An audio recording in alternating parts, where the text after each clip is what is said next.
What's up, everybody? CHM Carnivores here. I hope you're having a wonderful day and a wonderful week. Now, today I'm going to feature part 2 in my Carnivorous Plant Tour, and I'm really excited about this one. It's going to be a shorter one, but I'm going to highlight a couple plants that have not pictured for me yet in my care, and so you'll be the first ones to see what those look like along with me. I'm super excited, and I'm also going to feature on something else that I have yet to really talk about on this channel, so I'm super excited. Stick around. All right, everybody, I hope you're doing well. All right, so kicking it right out of the bat, let's look at all the new, bigger pictures we got going on here. The Brutus opened up a brand new picture, and let's see if I can get it in focus here. This one is about twice as large as the last one. This is still a very, very tiny pitcher for this plant. These pitchers will get almost the size of 2-liter bottles, if not larger. But as you can see here was the last one. And so it has made quite a pitcher jump. And what's really exciting, you're not going to be able to see it on camera just yet, but this plant is actually producing a basil. So I am very, very excited about that. Going over here, so these are some of the plants that have not yet pictured for me. This is that Hamakua by Merliana. So these pictures are truncata giant. These pictures get absolutely enormous, and they get this very green color in a trunk, sort of like a trumpet shape. And so that is finally picturing for me in my care, and has yet to do so since I've had it. So I'm very, very excited. And this one, oddly enough, is probably the one I'm most excited about. This is Ventricosa by Bongzo by Merliana, and it gets these pictures that are deep purple, and they're shaped like coffee mugs, which is fantastic. I've had this plant for probably 2 months, and as you can see, it's been working on nothing but basals, which I'm not complaining about. Very excited about that.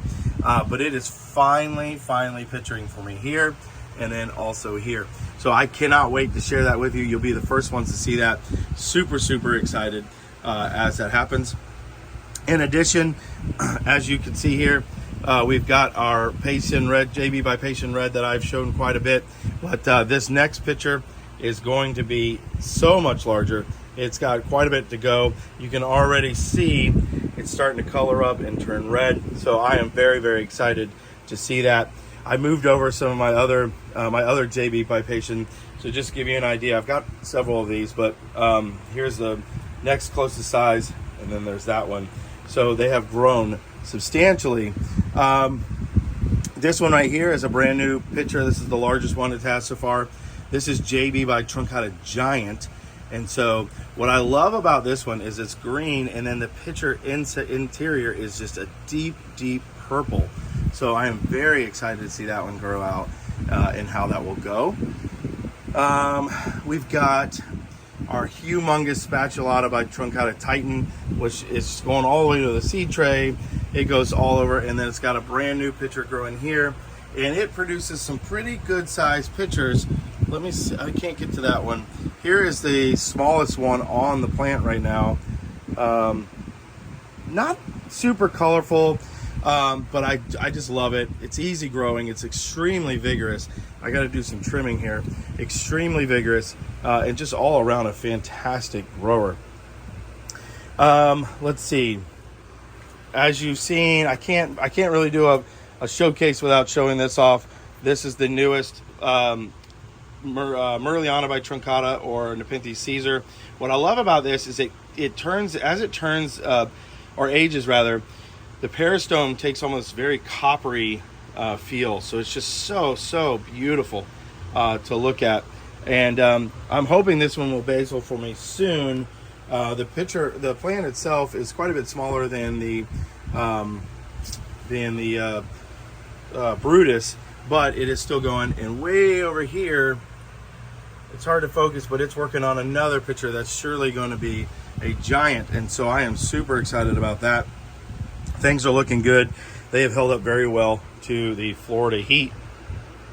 Now, if you remember this plant, I cannot get enough of this. This is that plant that had the broken growth point, and now it has turned into a bush. And as you can see here, it is starting to produce a pitcher. This is, Alata by Caesar. So Alata by Merliana by Truncata. produces very large pictures, is very vigorous, as you can see. Since it had that growth point break, it has produced several more, or 2 more growth points, 3 technically, but 1 hasn't fully developed yet. And then, oh gosh, so much to see around here. My big truncata Titan's Tower is starting to produce another leaf, which is going to be enormous. It is working on another picture. Of course, it's way back there and it's buried, but we'll keep an eye on that, and I will show you once that develops. Nepenthes always seem to have a way of developing pictures where nobody can see it. And I'm sure you've seen me spotlight show this on, let me pull this down, on shorts. But look at how beautiful this new truncata Hiroshima clone picture is. I mean, it is gorgeous. It's really weird. The peristome gets this like wide open, almost like upside down heart look, but then it's very, very flat and flared peristome. Very strange. But I love the speckling and the coloration in the back, and it gets this deep red hues to it. It is working on a new leaf. I'm going to give this a repot. As you can see here, this is a sign that this plant is not happy right now. And so I'm going to give it a repot. It has been in that soil for quite some time, and so it is absolutely time for a new one. Here is the other JB Pipation. What I love about these is the reason why I buy multiples of plants is to get a little bit of variability in the growing, and hopefully maybe get a female. This one has a much more, it's got that JB purple interior, and it's very red. So excited to see and watch that one grow out as it matures. We've got the Alata by Truncata, Truncata Giant, and so it holds onto its pictures forever, but it is producing a new one, and so I'm very excited about that. And then over here we have a Truncata by Bayak, which is coming in very nicely. Its pictures are kind of unique. They are on, here's one that's going out. Let's see if I can get it out here without breaking, and I don't know that I can. But here's a Truncata by Bayak. So that's a small one. This is a small cutting still. It will get bigger than a ventricosa by Truncata, probably the same size as a very small truncata. So it gets almost the same size as a truncata fully grown, but not quite as large. This one I'm so excited about. Diariana, we're going to continue to watch it grow. It gets enormous pictures on it. It came in, it did not have the best experience in the male, but as you can see, this newest leaf is absolutely gorgeous. I recommend anybody get this clone if you can. This is an old Victorian clone, or excuse me, hybrid, and it produces absolutely enormous pictures, and they are so striped and beautiful. Here's a really poor example of it. This is a picture that it came in with, and it was in shock, and so it produced this really wonky picture. But even so, you can get kind of an idea of what's to come. This thing produces absolutely gorgeous pictures. The Special Out by Rob Cantley, doing very well, growing in leaps and bounds now, and so I'm excited to see that. We're reaching the stage where it's going to stop focusing so much on producing all those little juvenile pictures, and it's going to start focusing on some larger ones, and so I cannot wait to see what that looks like. Oh, and look, we have another small Brutus picture brooding, so that's exciting. That should be growing out here soon. Down here, I'm so sad, but you know me, I'm a klutz, and I totally broke off the growth tip on my ventricosa by Rob Cantley, but it does have a basal growing, so I'm super excited about that. And that, while that looks bad, that's okay. It's growing out a new node there, so that'll be excited to see. We've got my 2 pulchra hybrids that are doing very well. Here's the picture on that one. And what's really weird about the pulchra hybrids is you never know what you're going to get. They absolutely will produce just all sorts of different types of colors and shapes on their pictures. It's very unique and very cool to see. Here is Splendiana by Truncata Giant, and so I've featured this one quite a bit, but I absolutely love it. It does very well. And surprise, it's got a little basil growing out. So I'm very excited to see that as it matures. This plant I am in love with. It's a basic hybrid, but I can't get enough of it. This is Maxima Wavy Leaf, and I just love the uniqueness of the wavy leaves and how they're purple, and then they get these lime green pictures that are so neat, and as they age, they almost get like this red bronzing to them, which is so cool. This thing I've had for a while, and it struggled due to bad care on my part, to be quite frank with you. I've kind of neglected it, but I put it here and started giving him a little bit more loving, and it has absolutely taken off. Now, this one I'm super excited about. This is Spatulata by Spectabilis by Cobra from Carnivoro, and if you look real closely, if I can get it to focus, see how it's got the speckling on the wings? I am so excited about that. And because it's Cobra, it's got those really striped peristome. It's very small now, but I'm excited to see that grow out. I cannot wait to see how it goes. Here is Sumatrana by Spectabilis by Platykyla. It's got some striping on it, but it's got that nice little Sumatrana squat shape to it with that wide peristome. Cannot wait to see that. Here we have our Ventricosa Denver by Truncata. It's one that I've also neglected, but I've started to take care of more, and it is growing absolutely wonderful for me now. Here, look at this. We got a brand new, I haven't even seen this until right now.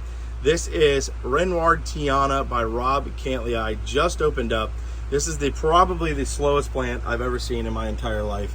Absolutely ridiculously slow growing. But it is starting to get rewarding with the pitchers and their size. It will eventually get pitchers well over a foot tall. And as you can see, it's such a cool looking plant. Pretty basic, but I love it anyways. I've added some Drosera Adelaide in here just to see how that will go, and they are starting to love it. Adelaide is a kind of a unique Drosera. It does not like being sat in water. It likes to have, so it does very well as a companion plant for Nepenthes in this sort of growing conditions. It likes this sort of humid environment, but not soaking wet environment. And the way Adelaide, it will produce flowers, but for the most part, the way it grows is it grows off of its roots. And so what you'll notice here, probably within a month or two, is you'll have a tiny little Adelaides that are popping up everywhere as that root starts to spread out. Grows very close to the surface of the media. And so just an all-around cool plant. If you want to transplant them, you just cut that root and you have yourself a new plant. So that's very exciting. The Clipiata Marpesa by Clipiata is doing fantastic. It's growing leaps and bounds. This Marpesa is essentially what I would call a Miranda, but I don't know how scientifically correct that is, but everything I could find, it's essentially the same. And then you have the Clipiata body, so you're going to have an easy growing plant with a beautiful pitcher shape to it. And then we're going to go down below to talk through these. So I've had Drosera capensis in my collection for a while, and also other different types of Drosera. I've decided that I'm going to go ahead and give it a little bit more love and care and start to grow them. And so that is what you're seeing here. I've given them more light, and so I'm trying to treat them. I got Spatulata here in the back. I actually only started off with 2 capensis, and what you see here is only a little bit of the amount I have. But they grow leaps and bounds. Like these flower stalks are about ready to drop their seed, and it'll produce more. And then this one is really particularly cool. This is a Drosera capensis giant. So this plant will look like a capensis, but we'll get about 2 to 3 times its size of a regular capensis. So that's super exciting, and I cannot wait to see that grow out. My plan is to pay these things a lot more attention, which is why I brought them into the main grow tent. And I put them under a good light. As you can see, they're starting to dew up quite a bit, and they will start turning red the healthier they get, or the more light they get rather. I do have an Alba in here, and then I also have the regular version. And so I'm just excited to watch these things grow out and be able to share, some information about them.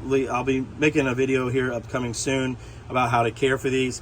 They're just such a fun, easy plant to grow. Very rewarding. They give you a lot of really good growth. They're self-pollinating, so they produce thousands of seeds, and so it's very easy to get a large collection very quickly. Down here, these are the plants I don't really showcase very much. They're kind of ones I've just set aside. I don't really know what to do with. Like this one back here, I'm super excited about. If I can actually get it to grow, this is a species called SP1, which is a as of yet unnamed Sumatra clone that produces absolutely enormous pictures. They're very paper thin though, so it's a very weird kind of plant to own. So I'm excited to see that grow out. And then we have a glandolifera by Rob Cantley down here. Glandoliferas make wonderful hybridizers, and so I can't wait to see how it grows out. I purposely have it leaning over here because I want so badly for it to produce a basil. Little fun fact and a free bonus, if you will.